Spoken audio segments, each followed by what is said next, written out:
오늘 예수님께서 화가 나셨습니다 라는 그런 제목으로 제가 지금 말씀을 나누고자 하는데, 무엇 때문에 화가 나셨는지 좀 생각하시면서 말씀에 좀 초점을 두셨으면 합니다. 본문에 보면 이제 화 있을진저 이 말이 나오는데, 이 말은요 사실 이게 단순한 분노가 아닙니다.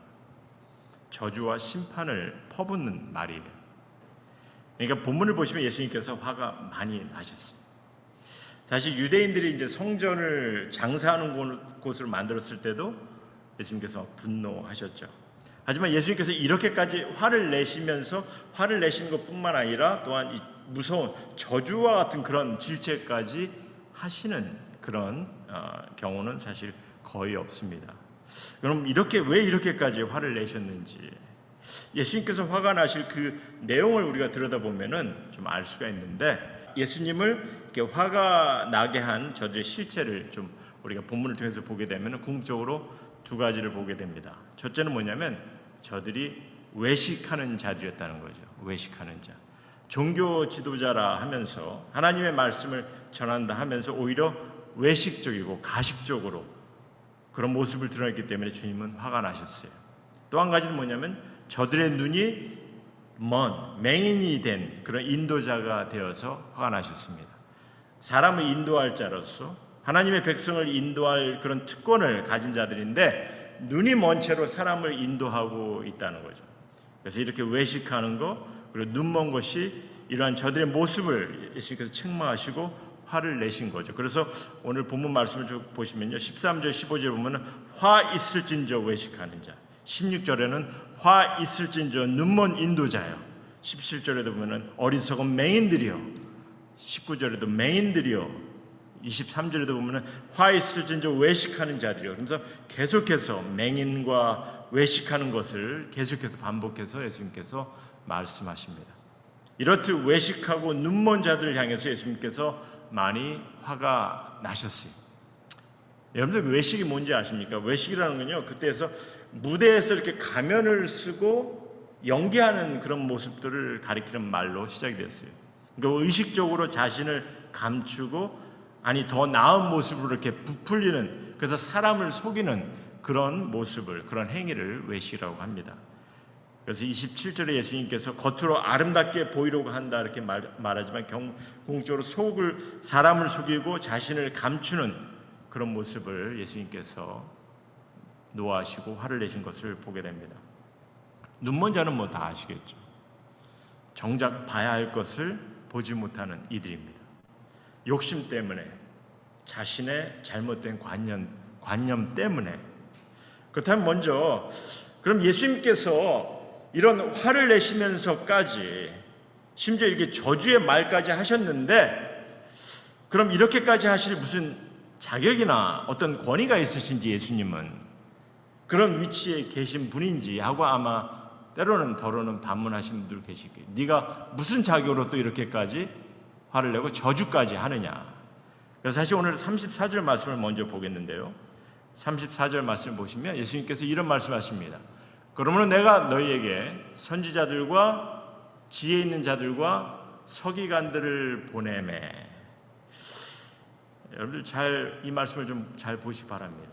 내가 너희에게 선지자들과 지혜 있는 자들과 서기관들을 보내매. 여러분은 이 말씀이 누가 해야 하는 말씀 같습니까? 하나님이죠. 하나님. 인간 어느 누가 내가 선지자들을 보낸 사람이야 이런 말을 할 수 있겠냐는 거예요. 인간이라면요, 그 어느 누구도 이런 말을 할 자격도 권위도 없어요. 이 말씀은요, 단 한 분, 하나님만이 하실 수 있는 말씀입니다. 그런데 이를 예수님께서 하시더라는 거죠. 예수님께서 그럼 어떤 분이셨기에 이런 말씀을 하시냐는 거죠. 그래서 사실 바리새인들은 예수님을 정신 나간 사람, 하나님을 모독하는 사람 그렇게 여겼어요. 왜? 만일 예수님께서 정말 하나님의 아들이 아니시라면 사실 이런 말을 하는 것은 정신 나간 사람, 그렇죠? 하나님을 모독하는 사람밖에 되지 않은 거죠. 그렇게 지칭할 수밖에 없는 거죠. 달리 볼 수가 없잖아요. 그러니까 만약 우리도, 여러분도 만약 예수님을 하나님의 아들로, 하나님과 동등된 분으로 여기지 못하시고 믿지 못하시겠다면 우리도 사실 예수님을 정신 나간 사람, 아니면 하나님을 모독하는 사람, 이렇게밖에 볼 수가 없는 거죠. 이런 말을 하시는데 내가 너에게 선지자를 보낸 사람이야. 그럼 어떻게 예수님을 그렇게 보시겠습니까? 하지만 우린 그럴 수가 없는 거죠. 왜? 예수님은 살아계신 하나님의 아들로 이 땅에 오셨으며 우리를 구원하시기 위해 오신 주님이시기 때문에. 그러기에 그는 또한 이렇게 종교 지도자들을 책망하시는, 판단하시는 그런 놀라운 권위를 보이셨어요. 그래서 사실 주님은요, 결코 그냥 화를 내신 것이 아니라 우리가 이제 구약에서 보면 하나님의 그 분노하심을 의로운 분노라고 합니다. righteous anger. 그렇죠? 예수님께서도 이러한 분노를, 이런 화를 보신 거죠. 그러니까 이런 말씀들 우리가 이제 가볍게 봐서는 안 되는 겁니다. 예수님 하나님이십니다.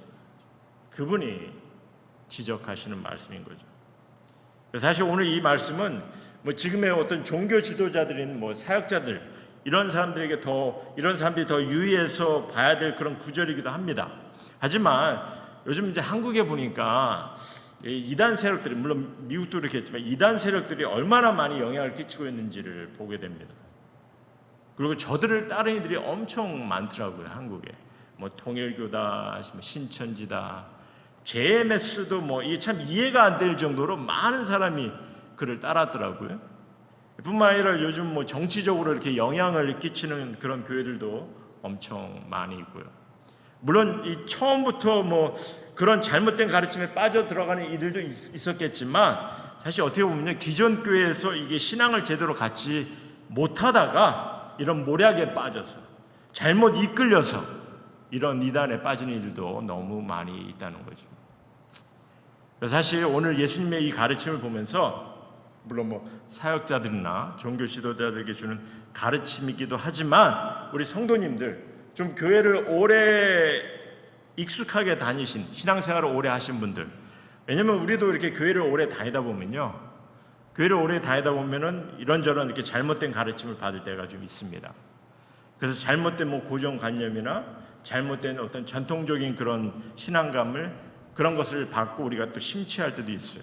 그러니까 사실 지금 이 예수님께서 화를 참지 않으시면서까지 하시는 이 말씀, 이 가르침을 우리도 좀 심각하게 좀 봐야 되지 않겠나 이렇게 생각합니다. 그럼 오늘 이 본문 말씀 보기 전에 먼저 33절 말씀도 좀 봤으면 하는데요. 33절에 예수님께서 이렇게까지 말씀하십니다. 뱀들아, 독사의 새끼들아, 너희가 어떻게 지옥의 판결을 피하겠느냐, 이런 말씀을 하셨는데, 참 재밌는 것은요, 아니 뭐 재밌다기보다는 좀 어이가 없다고 해야겠는데, 좀 어이가 없는 게 뭐냐면요, 이제 이렇게 뱀들아, 독사의 새끼들아, 이런 말을요, 이런 외침을 보니까 이 이단의 그 교주들이 많이 쓰는 말이라고도 합니다. 막 협박하기 위해서, 그렇죠? 그리고 때로는 뭐 어떤 교회, 뭐 기존 교회를 이렇게 향해서 이런 말을 인용해서 쓰는 이들도 있다고 합니다.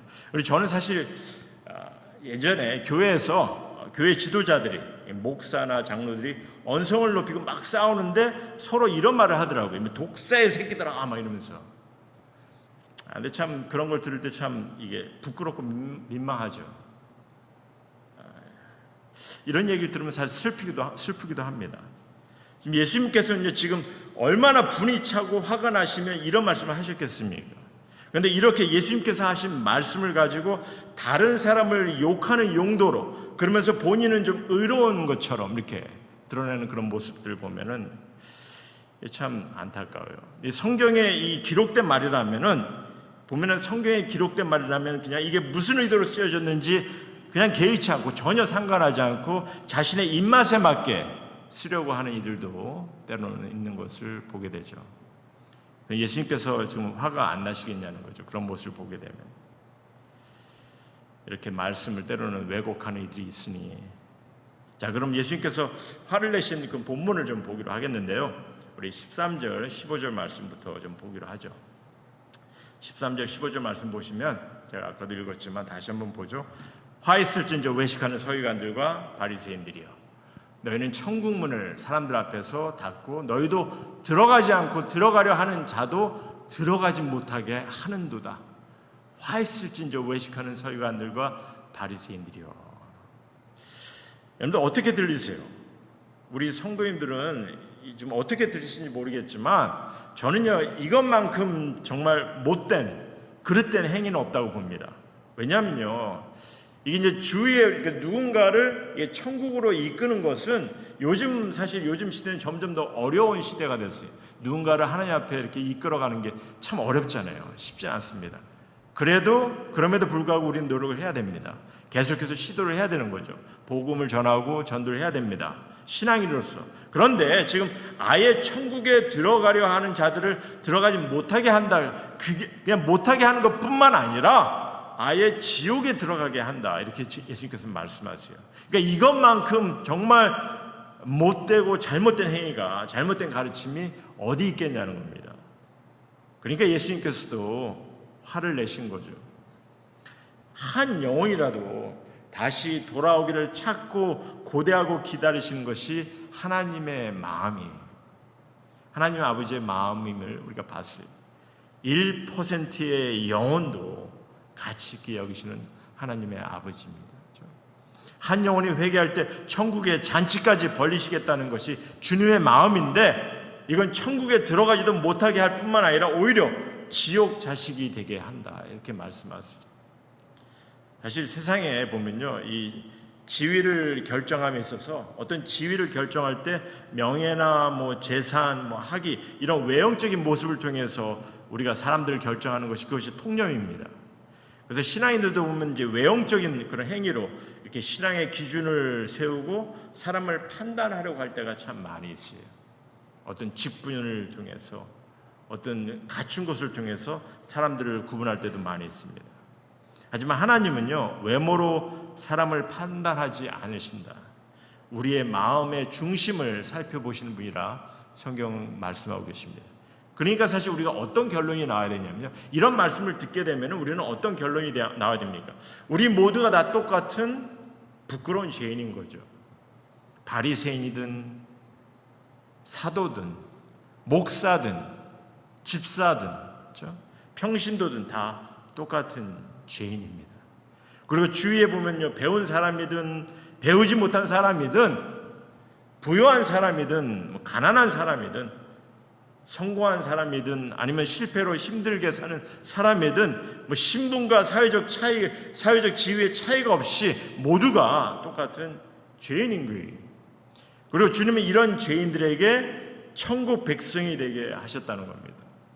하나님의 나라를 경험할 수 있는 자가 되게 하셨어요. 누구를 막론하고. 너무 그래서 감사한 거죠.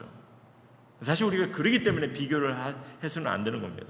그런데 지금 서기관들과 바리새인들이, 즉 그 당시 정말 사람들의 신앙을 책임져야 되는 그런 종교 지도자들이 주님의 뜻을 막고 아예 경험도 못하게 하는 그런 모습들, 하나님 나라에 들어가려고 하는 이들도 막고 있는 것을 얘기합니다. 그래서 15절에 뭐라고 말씀하시냐면요, 너희는 교인 한 사람을 얻기 위하여 바다와 육지를 두루 다니다가 생기면 너희보다 배나 더 지옥 자식이 되게 하는도다.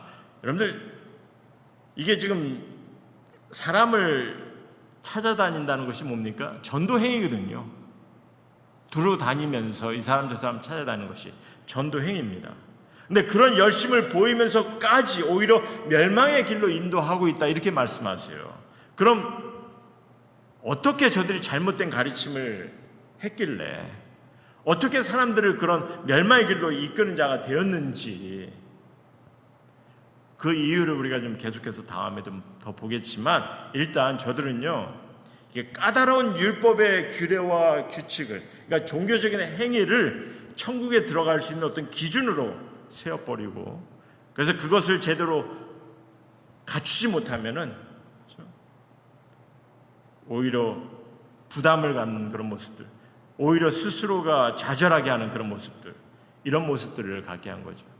많은 이들에게 무거운 짐을 지게 한 게, 율법의 뜻을 왜곡시켜서 결국 하나님의 사랑마저 왜곡하게 하는, 구세주로 오신 예수님마저 받아들이지 못하고 많은 이들을 멸망의 길로 인도하는 그런 모습들을 갖게 하셨다는 거죠. 저희가 왜 지금 하나님을 알아가기 위해서 하나님의 거룩하심과 공의로우심을 나눴는지 아십니까? 하나님께서 그만큼 거룩하심과 공의로우심을 드러내시면서 한편은 하나님께서 너무나 놀라운 신실하심과 사랑을 나타내시는 것을 성경 우리에게 계속 보여주고 있습니다. 그 부분을 많은 이들이, 특히 율법자들이, 그렇죠? 바리새인들이 그런 하나님의 사랑을 보지 못하고 그냥 율법을 지켜야 되는 율법적인 행위를 통해서 사람들에게 어떤 무거운 짐을 얻기만 하였다는 거죠. 결국은 하나님을 바로 보지 못하게 하는 그런 모습들을 예수님께서 그러한 그들의 그런 가르침에 예수님께서 분노하시고 화를 내신 거죠. 예수님께서 이 땅에 오신 이유는요, 한 영혼이라도 영생을 맛볼 수 있게 하기 위해서 오셨어요. 근데 저들은 자신의 열심, 한 영혼의 구원보다는 스스로를 드러내는 것, 가식적인 그런 모습, 불쌍한 영혼들을 천국이 아니라 그래서 지옥길로 이끌고 있는 그런 모습들, 이런 모습에 주님은 화가 나셨다는 겁니다. 그래서 그 다음 절에 보면은 우리가 16절에서 22절 말씀을 봐야 되는데 좀 길어서 제가 16절하고 17절 말씀만 먼저 보고자 합니다. 보면 화했을진저 눈먼 인도자여 너희가 말하되 누구든지 성전으로 맹세하면 아무 일이 없거니와 성전의 금으로 맹세하면 지킬지라 하는도다. 어리석은 맹인들이여 어느 것이 더 크냐, 그 금이냐, 그 금을 거룩하게 하는 성전이냐. 그럼 저들이 어떤 잘못된 가르침을 주고 있는지, 일단 예수님께서 17절에 보면은 그 금을, 지금 이제 성전에 바쳐진 금을 얘기합니다. 그 금을 거룩하게 하는 성전이냐, 이런 말씀을 하셨는데, 저희가 지금 거룩에 가는 것을 좀 나눴기 때문에 지금 예수님께서 지금 어떤 의미로 이 말씀을 하셨는지 제가 좀 먼저 설명을 좀 먼저 드리겠습니다. 금을 거룩하게 하는 성전이라 하신 이유는요, 지금은 사실 성전을 폐하셨어요. 그래서 우리는 지금 주님의 교회를 세우셔서 주님의 교회 안에서 주님께 예배드리고 우리 신앙생활을 이어갑니다. 하지만 그 당시 성전의 존재의 이유는요, 하나님께 제사와 예배를 드리는 곳, 하나님께서 임재하는 곳, 하나님께서 함께하는 곳으로 여겼어요. 그렇기 때문에 성전에서 금과 같은 그런 예물이 드려질 때 하나님께 드려지는 예물이기 때문에 하나님께서 그 금을 거룩하게 하였다는 것은 뭡니까?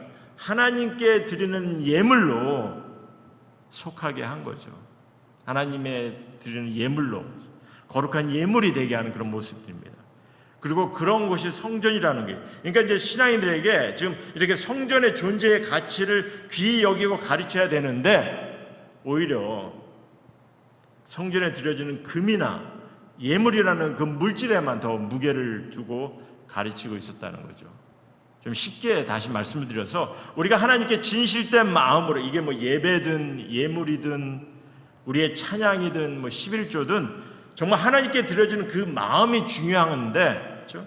그래서 하나님께서도 그 마음을 보시고 우리의 삶을 인도하시고 또 필요도 채우시고 또 거룩한 삶으로 인도해 주시는 건데, 근데 막상 가르치는 이들이 이런 진실된 마음의 귀함과 가치를 무시할 뿐만 아니라 다만 그냥 물질이든 예배든 그냥 양적인 것, 그렇죠? 겉으로 보여지는 것에만 무게를 두는 그런 잘못된 가르침을 주고 있었다는 거죠. 그래서 결국 성전에 물질만 쌓아두는, 그리고 욕심만 커가는 그런 모습들, 본인들만 이 물질에 눈이 먼 것이 아니라 신도들까지도 눈이 멀게 하는 그러한 모습에 예수님께서 화가 나셨다는 겁니다. 그럼 이는 궁극적으로 하나님의 인도하심과 하나님의 손길을요, 이게 물질로 움직일 수 있다는 그런 어리석은 인식을 갖게 한 거죠. 무슨 말인지 아시겠습니까? 하나님께서 우리를 도우시고 우리를 지키시는데 우리의 물질을 통해서 하나님께서, 물질이 들여지는 그것을 통해서 하나님께서 역사하신다, 이렇게 그런 인식을 갖게 한 거죠. 하나님께서 얼마나 마음 아파하시겠냐는 거죠. 근데 사실 지금 이 시대에서도 이런 일들을 우리가 보게 됩니다. 보면은 물질이, 외형적인 건물이, 겉으로 보여지는 숫자가 그것이 하나님의 축복을 가늠하는 것이라 그렇게 강조하고 가르칠 때가 좀 많이 있어요. 이게 겉으로 드러져야 하나님께서 역사하시고 하나님께서 능력을 드러내신다. 그렇게 가르쳐 줄 때가 많이 있지 않습니까? 그러다 보니까 다른 신앙인들이 어떠한 상황에 처하든 상관하지도 않고 어떻게든 자신의 외형적인 성공과 자랑을 위해서 때로는 쓸어 모으기도 하고 심지어 뺏어오기까지 하는 그런 모습들을 우리 보게 되는 거죠. 축복과 사명의 차이라는 그런 시가 있습니다. 정학진 목사님이 이분이 쓰신 시인데 다는 보지 않겠지만 제가 몇 부분을 좀 보겠는데 이런 말씀 하시더라고요. 잘 먹게 해주셔서 감사하다고 기도할 일이 아니다. 잘 먹게 되어 죄송하다고 우리만 잘 먹는 게 못내 죄송하다고 내가 가진 걸 나눌 수 있는 용기를 달라고 기도해야 한다.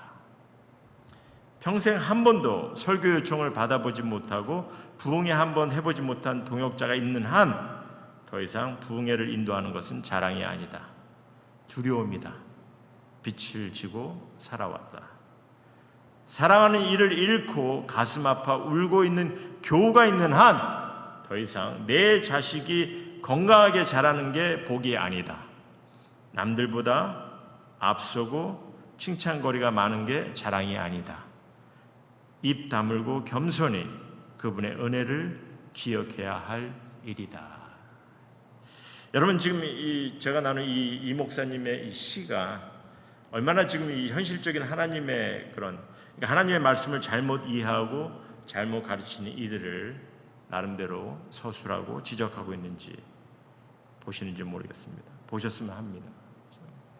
예수님께서 책망하시고 화내시는 그 부분들이 어떠한의미인지를 우리가 좀 말씀을 통해서 좀 더 깊게 보실 필요가 있는 것 같아요. 23절 말씀입니다. 23절 말씀 보면요. 화 있을진저 외식하는 서기관들과 바리새인들이여 너희가 박하와 회당과 근치의 11조는 들이되 율법에 더 중한 바 정의와 긍휼과 믿음은 버렸도다. 그러나 이것도 행하고 저것도 버리지 말아야 할지라. 이런 말씀이에요. 한마디로 저들 스스로 이렇게 11조를 철저히 정말 신실히 지키는 것 같지만 주님께서는요, 저들이 오히려 하나님께서 의도하시는 것 무엇입니까? 우리 가운데 베풀어져야 될 자비, 사랑, 그리고 하나님을 향한 그 의지, 하나님을 우리가 믿고 하나님을 의지하는 이런 것들을 저버렸다는 거죠. 그러니까 스스로를 믿는 그런 모습들, 스스로의 종교 행위나 스스로의 의로운 모습들을 믿으려는 그런 모습들, 오히려 그런 것을 믿으면서 오히려 하나님께서 의도하신 정말 우리 가운데 사랑이 이루어지고 정말 하나님을 향해 늘 우리가 의지하며 주님께 모든 걸 맡기는 그런 모습들을 사람들이 놓쳐가고 있는 모습을 얘기하고 있습니다. 사실 이렇게 우리가 서로 정말 하나님의 자비를 베풀고 사랑을 나누고 또 하나님을 의지하며 신앙생활을 사는 것, 이게 사실 어렵고 복잡한 것은 아니에요. 우리 임마누엘 성도님은 어떻게 생각하십니까? 왜 이렇게 하나님께서 의도하시는 것, 우리 가운데 베풀어져야 될 이런 자비, 사랑, 또 하나님을 늘 의지하며 살아가는 그런 모습들, 이런 것들을 왜 저들이 저버립니까? 왜 저버리겠어요? 왜 본인의 의는 드러내길 원하고 정말 어떻게 보면 우리가 자비를 베푸고 자비를 베푸고 사랑을 나누는 거 어렵다고 생각하십니까? 물론 쉽진 않아요. 하지만 하나님께서 우리에게 이를 가르치십니다. 또 늘 하나님을 의지해야 되는 그런 믿음들. 근데 이런 것들을 저버리는 이유는요, 간단합니다. 일단은 이런 신앙의 모습들은 겉으로 드러나질 않아요. 그러니까 이제 11조 같은 것, 그렇죠? 뭔가 내가 드리는 것, 어떤 행위적인 것, 이런 것들은 겉으로 드러나잖아요.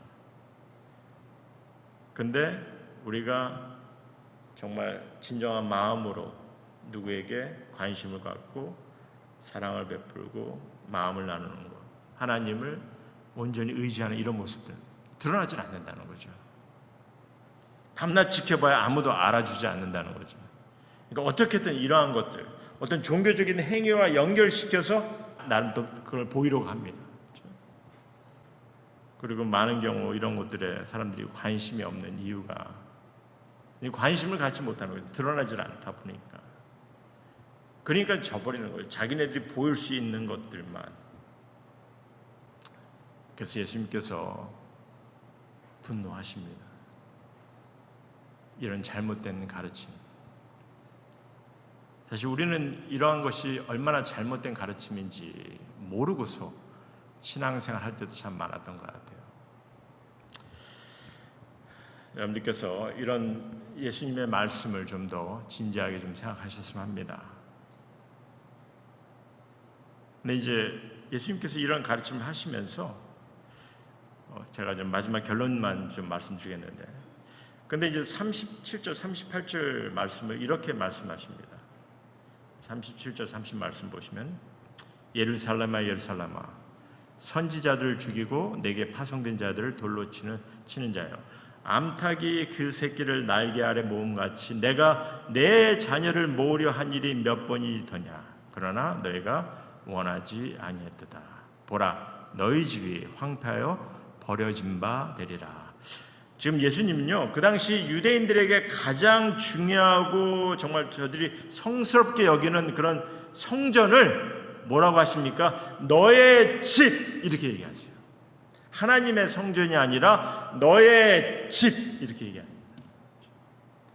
그러니까 하나님께서 뜻하시는 성전의 존재 이유를, 그 가치를 저들이 놓쳐버렸기 때문에, 그래서 예수님께서는 보라 너의 집이 황폐하여 버려질 것이라. 결국 우리가 역사를 보면요, AD 70년에 예루살렘 성전은 완전히 무너지죠. 이제 나중에 근대 나중에 다시 지금 예루살렘 성전이 다시 세워진 건데, 그런데 이제 그런 말씀을 하시면서 37절에 예수께서 하신 말씀을 다시 한번 보시면 암탉이 그 새끼를 날개 아래 모음같이 내가 내 자녀를 모으려 한 일이 몇 번이더냐. 그러나 너희가 원하지 아니하였도다. 사실 이 말씀을 보시면요, 주님이 원하시는 것, 주님이 바라시는 것을 지금 말씀해 주고 계세요. 하지만 궁극적으로 이스라엘 백성이 이를 원치 않았다는 거죠. 저들이 주님이 원하시고 하나님께서 바라시는 것을 무시하고 따르지 않았다는 겁니다. 그럼 주님이 원하시는 것이 무엇이겠습니까? 어떻게 성전을 더 크게 짓기를 원하셨습니까? 물질을 원하셨습니까? 제사입니까? 군대를 모집하는 겁니까? 제자들의 그런 모임을 갖는 것을 주님께서 원하셨습니까? 사실 저 같으면요, 인간적인 생각에 내 이름으로 왕국을 건설하라, 아니면 영원히 남겨줄 기념탑을 세워라, 이런 것을 했었을 건데, 하지만 주님은 뭐라고 말씀하십니까? 암탉이 그 새끼를 날개 아래 모음같이 내가 내 자녀를 모으려 하셨다, 이런 얘기를 하세요. 하나님은요, 신앙인들이 하나님의 자녀가 되었기 때문에 주님의 가족으로서 함께 모이기를 힘쓰기를 원하세요. 그게 주님의 교회 성전의 존재 이유였다는 거죠.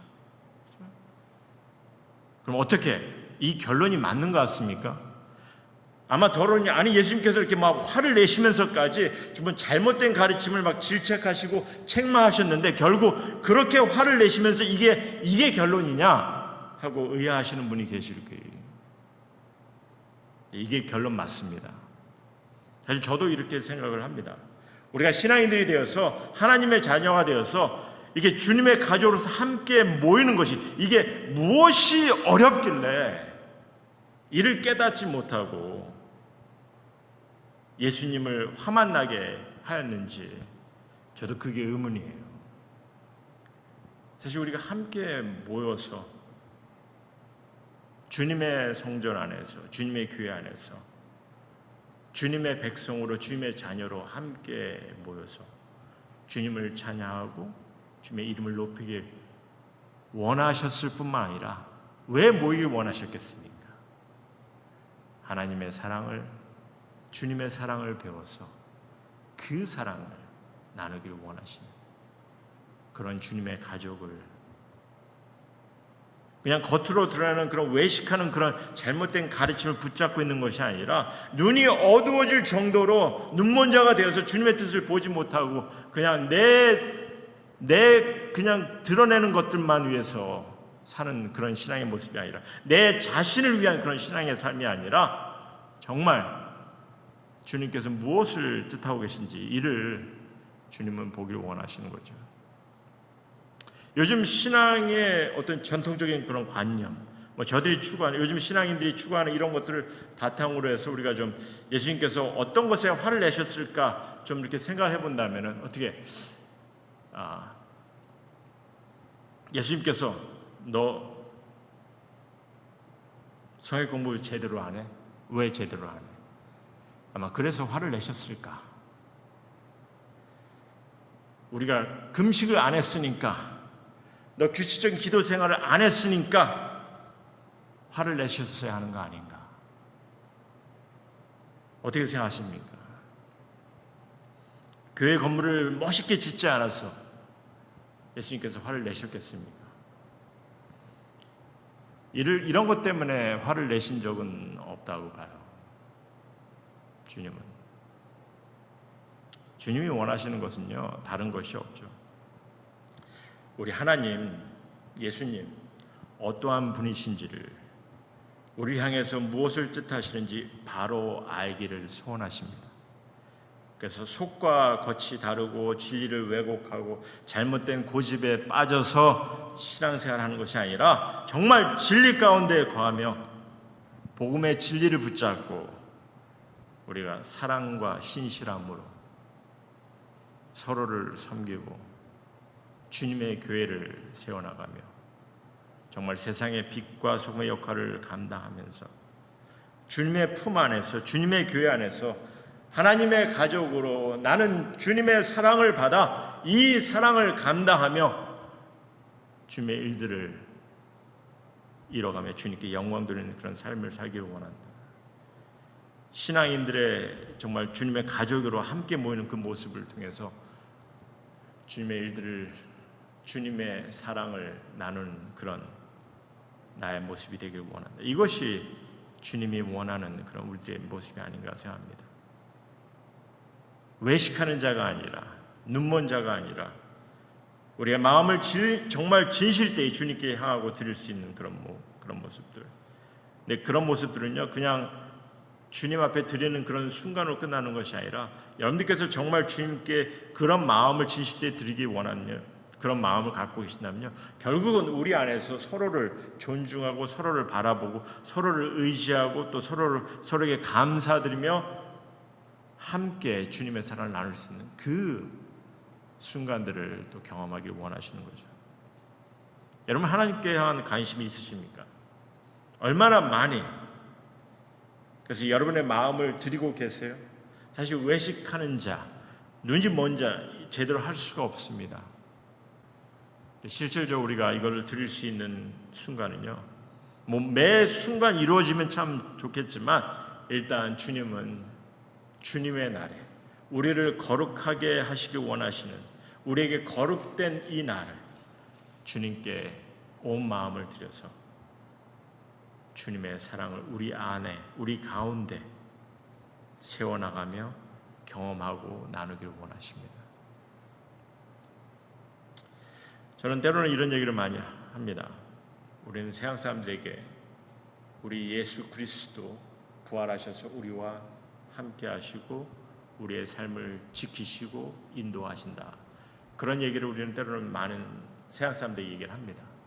근데 세상 사람들이 우리를 바라볼 때 그들은 뭐를 보길 원하냐면요, 왜 예수님의 부활하심을 저는 볼 수가 없잖아요. 근데 부활하신 주님이 어디 있느냐? 과연 부활하신 주님이 함께하면 너희들의 삶이 어떠한 모습으로 보여줘야 되지 않느냐?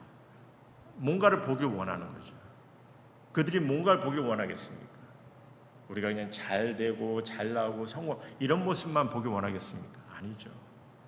우리가 사랑의 종교라고 하면은 정말 주님의 사랑을 배워서 교회가 하나 되고 교회가 정말 주님의 가족으로서 기쁨과 행복이 넘치는 그런 삶을 함께 세워나가며 함께 일어나갈 때, 그래서 교회를 통해서 성도들을 통해서 내가 위로를 받고 힘을 얻고 또 행복의 하나님의 축복을 경험하며 살아가는 그 모습들, 그런 모습들을 세상 사람들이 봤을 때 정말 주님이 부활하셔서 주님께서 함께 하시는 곳이나 그들을 저들이 보게 되는 거죠. 그러한 교회, 그러한 우리의 삶, 우리의 신앙이 되기를 주님 원하십니다. 어떤 가식적인 거, 외식적인 거, 겉으로 드러지는 것을 통해서 뭔가를 드러내려고 하는 것이 아니라, 그런 모습들은 주님께서는 화만 내세요. 화를 안 내실 수가 없는 거죠. 우리 종교 행위에만 끙끙대지 마시고 잘못된 가르침 속에 나 스스로만 나타내려고 하는 것이 아니라 정말 하나님의 나라를 함께 이루어갈 수 있는, 그래서 우리 가운데 하나님의 축복과 하나님의 인도하심 속에서 하나님의 사랑이 풍성히 이루어지고 있음을 우리 모두가 함께 경험하고 나눌 수 있는 그런 우리 임마누엘 교회 성도님 모두가 되기를 다시 한번 주님의 이름으로 소원합니다. 주님께서 지금 이 땅에 이곳에 오셔서 우리 교회를 바라보셨을 때 화를 내시지 않을 것 같습니다. 그렇죠? 화를 내시면 안 되겠죠. 그런 교회를 만들어서는 안 되는 거고, 그런 우리의 삶이 돼서는 안 되는 거고, 오히려 주님의 칭찬과 하나님의 축복을 경험하는 그런 우리 성도님 모두가 되기를 다시 한번 주님의 이름으로 소원합니다.